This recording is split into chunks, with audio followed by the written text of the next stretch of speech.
माझ्या सर्व शिक्षक आणि शिक्षकेतर कर्मचारी बांधवांना नमस्कार। पुन्हा एकदा शिक्षक आणि शिक्षकेतर कर्मचाऱ्यांसंदर्भात अत्यंत महत्त्वपूर्ण व्हिडिओ आपण आज घेऊन आलेलो आहोत। आजचा आपला हा व्हिडिओ विशेषतः शिक्षक बांधवांसाठी अत्यंत महत्त्वाचा असणार आहे। मागील व्हिडिओ आपण थोड्याच वेळापूर्वी आपण असाच एक व्हिडिओ अपलोड केला होता, मात्र रेकॉर्डिंग करताना तो म्यूट झाल्यामुळे फक्त व्हिडिओ आपणास दिसत असेल, आवाज मात्र आपणास येत नसेल।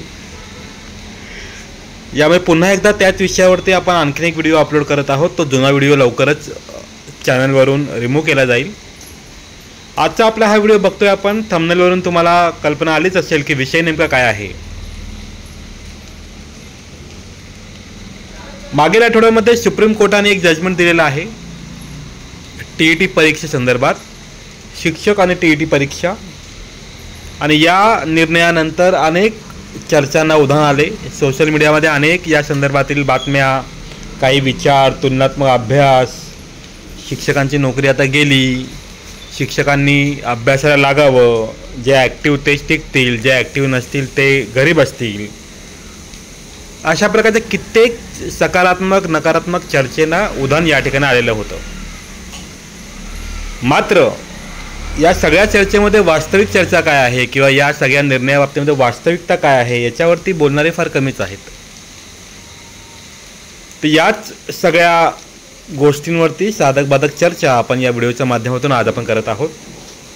थंबनेल वरून तुम्हाला जाणवत असेल बाबा शिक्षकांची नोकरी धोक्यात, पुढे क्वेश्चन मार्क आहे, खरंच धोक्यात आहे का? असा निर्णय झालेला आहे का की ज्याच्यामुळे शिक्षकांना फारच चिंता करावी लागणार आहे? खरंच शिक्षकांची नोकरी धोक्यात आलेली आहे का?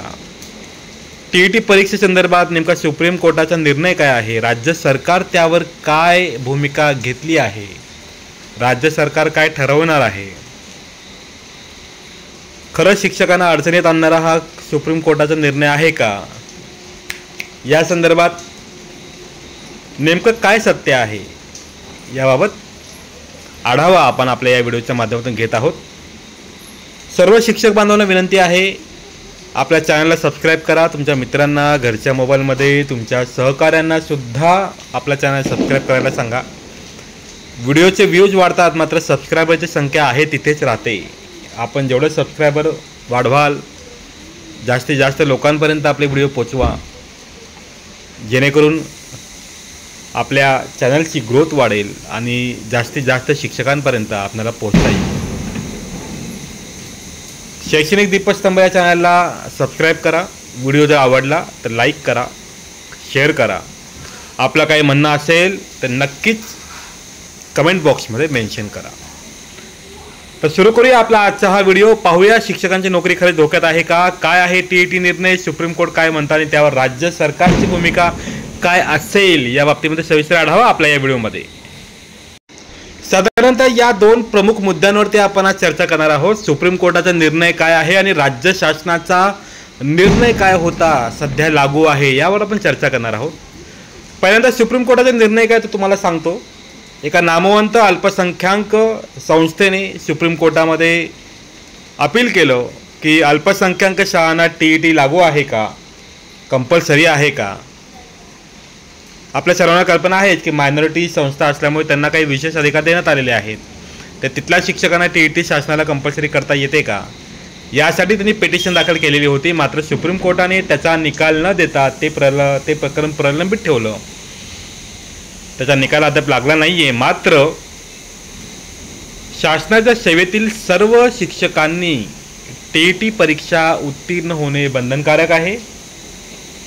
जे शिक्षक टीईटी उत्तीर्ण नसतील त्यांनी पुढील 2 वर्षामध्ये टीईटी परीक्षा देणे, पास करणं अत्यावश्यक आहे।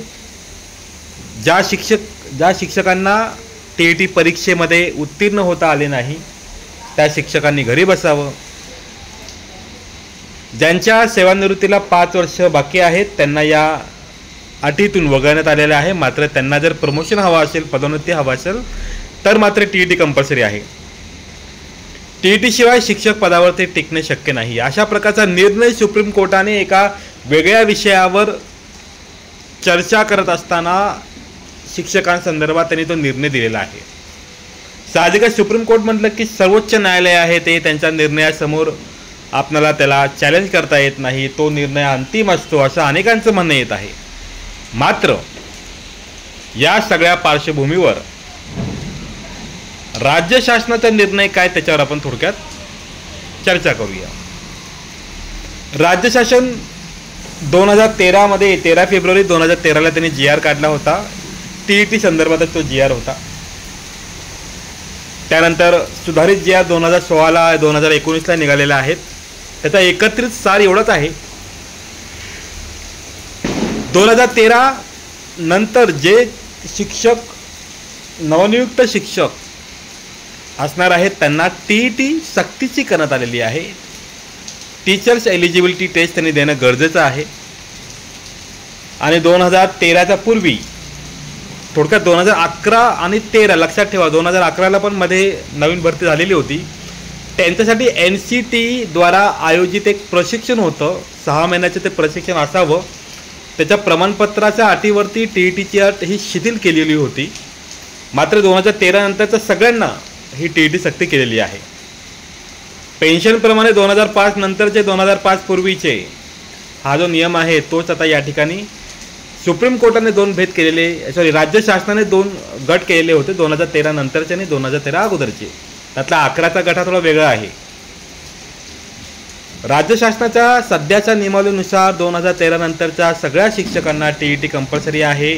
त्यांना TET द्यावीच लागणार आहे. TET शिवाय त्यांची नोकर भरती, त्यांची जी सेवा आहे ती सेवा कंटिन्यू होणार नाही. ज्यांना ते पूर्ण करता येणार नाही त्यांना सेवेवरती त्यांच्या गदा येणार आहे, हे मात्र निश्चित आहे. मात्र 2013 पूर्वीचे जे शिक्षक आहेत ज्यांची 15-15, 20-20 वर्ष सेवा झालेली आहे, त्यांच्या नियुक्तीच्या कित्येक वर्षानंतर हा TET प्रकार आलेला आहे. आणि शासनाने ते पूर्वलक्षी प्रभावाने न राबवता ज्या वर्षी TET सुरू झाली त्याच वर्षापासून केंद्राचा TETला, ॲक्च्युली TET ही केंद्राची आहे, ती राज्याने ॲडॉप्ट केलेली आहे. ज्या वर्षी ॲडॉप्ट केली त्या वर्षानंतरच्या शिक्षकांना त्यांनी लागू केलेला आहे. ठीक आहे, नवीन नियम आहे. नंतरच्या ज्या दिवशी तो नियम आला त्या दिवसापासून तो नियम लागू झाला. पूर्वलक्षी प्रभावाने आपल्या राज्य शासनाने तो नियम अंमलात आणला नव्हता. मात्र गेल्या आठवड्यातल्या सुप्रीम कोर्टाच्या निर्णयामुळे पुन्हा एकदा चर्चेला उधाण आलेलं आहे की नेमकं काय. आता सुप्रीम कोर्टाने तर सगळ्या शिक्षकांना कंपल्सरी सांगितलेलं आहे, जे नापास होतील, परीक्षा पास होणार नाही त्यांना घरी बसा, अशा प्रकारचा आदेशित केलेला आहे. घरी बसा, जेवढी काही तुमची सेवा झाली त्या सेवेच्या अनुषंगाने जे काही तुमची पेन्शन, PF, जी काही तुमची रक्कम जमा आहे ते अदा करावं, अशा प्रकारचा निर्णय सुप्रीम कोर्टाने दिलेला आहे. अल्पसंख्याक शाळा बाबतीमध्ये निर्णय देताना सुप्रीम कोर्टाचा हा निर्णय फक्त एका राज्यासाठी मर्यादित नसून संपूर्ण देशासाठी त्यांनी हा निर्णय दिलेला आहे.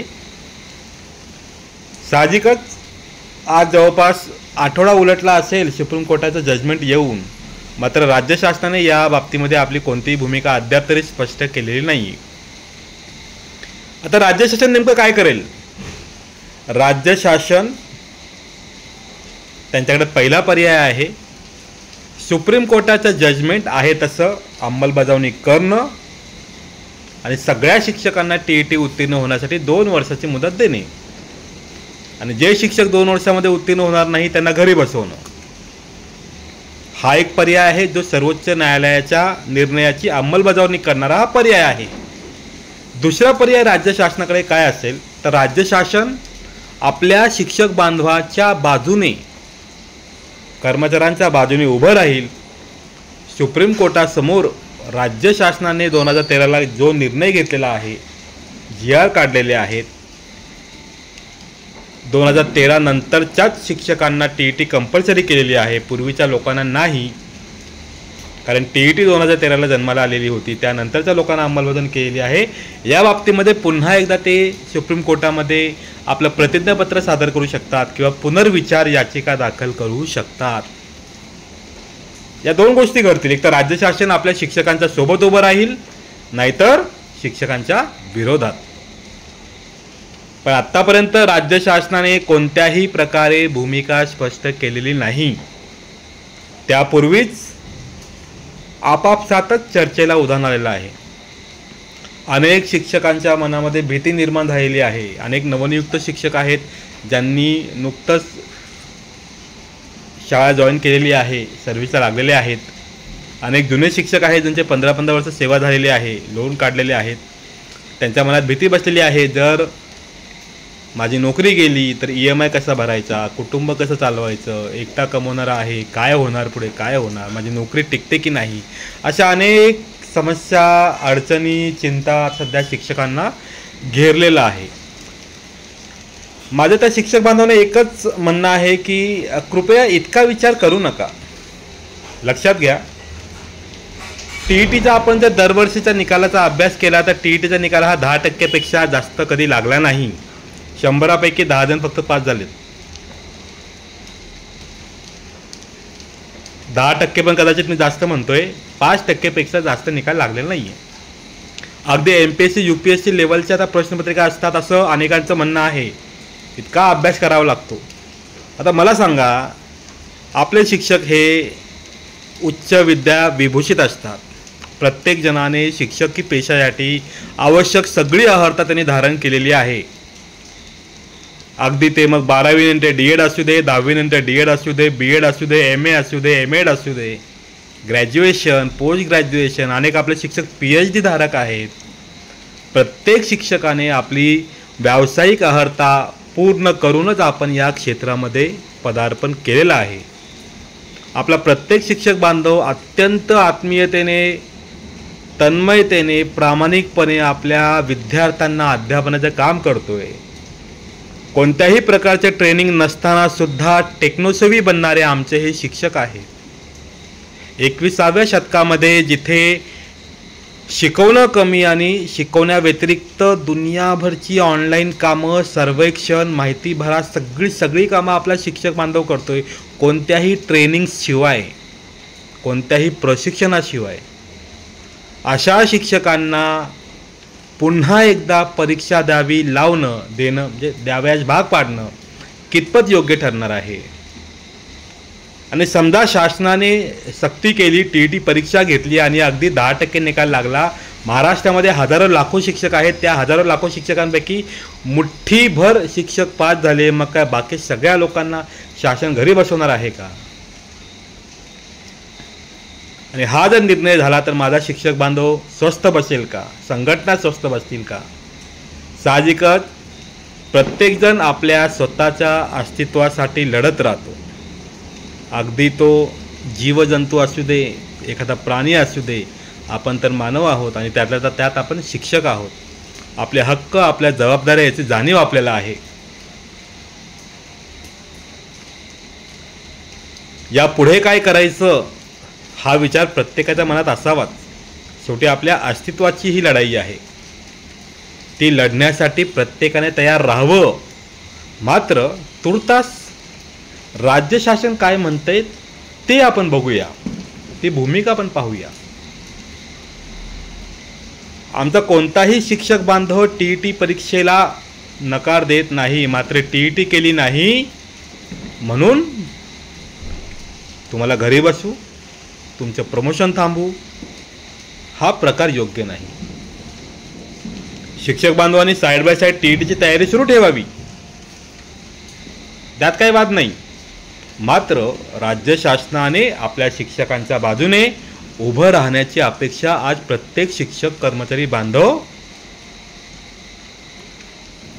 वाट पाहत आहे, प्रतीक्षा करत आहे. आज कोणत्या विभागामध्ये अशा प्रकारची पुनर्परीक्षा घेतली जाते? कधी डॉक्टरांची परीक्षा घेतली का? कधी इंजिनिअरची घेतली का? कधी अधिकाऱ्यांची घेतली? मग नेमकं शिक्षकांवरतीच हे वारंवार प्रयोग का केले जातात? हा प्रश्न अनेकांच्या मनात निर्माण झालेला आहे. तर पुन्हा एकदा या चॅनलच्या माध्यमातून, व्हिडिओच्या माध्यमातून तुम्हाला सांगू इच्छितो, कोणत्याही प्रकारे मनाला त्रास करून घेऊ नका, चिंता करू नका, रिलॅक्स राहा. मनात मात्र लढण्याची तयारी ठेवा. राज्य शासन नेमकं काय म्हणणार आहे त्याची पण आपण वाट बघूया. कदाचित राज्य शासन आपल्या शिक्षकांच्या बाजूने उभं राहील, सुप्रीम कोर्टाला पुन्हा एकदा पुनर्विचार करण्यासाठी विनंती करेल आणि कदाचित सुप्रीम कोर्टही ऐकेल आपलं. आणि एक वेगळा निर्णय राज्य शासन आपल्यासाठी निर्गमित करेल, अशी सकारात्मक भावना, सकारात्मक विचार आपण सगळ्यांच्या मनामध्ये ठेवूया. पुन्हा एकदा माझ्या शिक्षक बांधवांना विनंती आहे, कृपया कोणत्याही प्रकारे तुम्ही हतबल होऊ नका, शांत राहा, संयमी राहा, आपल्या विद्यार्थ्यांवरती फोकस करा, विद्यार्थ्यांचा सर्वांगीण विकास करण्यासाठी प्रयत्न करा, आपल्या अध्ययन अध्यापनाची प्रक्रिया प्रभावी करा, डिजिटलाइज करा. सर्वांना विनंती असेल, या TET संदर्भातील प्रत्येक घडामोड आपल्या चॅनलच्या माध्यमातून तुमच्यापर्यंत पोहोचवत राहील, सविस्तर विश्लेषण या ठिकाणी करत राहील. आपण फक्त चॅनलला सबस्क्राईब करा, व्हिडिओ आवडला असल्यास लाईक करा, शेअर करा आणि कमेंट करा. हा व्हिडिओ परिपूर्ण नाही आहे, याचा शेवट मला करता येत नाही, कारण राज्य शासनाने अद्याप भूमिका क्लिअर केलीच नाही ना. याचा पुढील भाग राज्य शासन जेव्हा आपली भूमिका स्पष्ट करेल तेव्हा आपल्याला पाहता येईल आपल्या चॅनलवरती. शैक्षणिक दीपस्तंभ चॅनलशी कनेक्टेड राहा, जास्तीत जास्त लोकांना आपला हा व्हिडिओ शेअर करा, चॅनलला सबस्क्राईब करायला मात्र विसरू नका. आपलं जे काही म्हणणं आहे नक्कीच कमेंट बॉक्समध्ये मेन्शन करा, व्यक्त व्हा. हीच आहे व्यक्त होण्याची वेळ. धन्यवाद. लवकरच भेटूया नवीन व्हिडिओमध्ये. तुर्तास आपली रजा घेतो. Thank you so much.